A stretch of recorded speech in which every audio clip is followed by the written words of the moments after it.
ગુજરાત કોંગ્રેસ આજથી કૃષિ બિલના વિરોધ માટે ખાસ કેમ્પેન શરૂ કરી છે।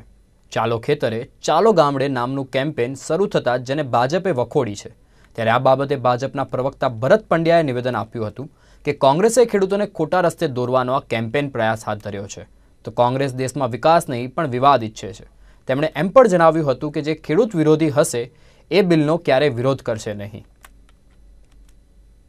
વિવાદ ભલે ઊભો કરવા પ્રયત્ન કરે, નકારાત્મક કાર્યક્રમો કરે, પરંતુ ભારતીય જનતા પાર્ટી સતત ખેડૂત હિતની યોજનાઓ, નિર્ણયો, પગલાઓ લેતી રહેશે। અમે અમારું કામ કરતા રહેશું।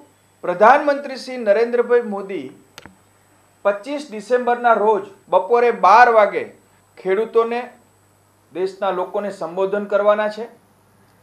25 ડિસેમ્બરે અટલજીનો જન્મદિવસ છે, સુશાસન દિવસ તરીકે અમે ઉજવતા આવ્યા છીએ અને આ સુશાસનના ભાગરૂપે દેશના 9 કરોડ ખેડૂતોના ખાતામાં 18,000 કરોડ રૂપિયા જમા કરાવવામાં આવશે। પહેલીવાર વ્યાપક પ્રમાણમાં સીધા પૈસા ખેડૂતોના ખાતામાં જમા થયા છે ડીબીટીના માધ્યમથી। તો પારદર્શક વહીવટ અને જે તે યોજનાના લાભાર્થીઓને સીધા પૈસા મળે એ પ્રકારે પ્રધાનમંત્રીશ્રીનો સતત પ્રયાસ રહેલો છે। તો 25 ડિસેમ્બરના રોજ પણ 9 કરોડ ખેડૂતોના ખાતામાં 18,000 કરોડ રૂપિયા જમા થશે।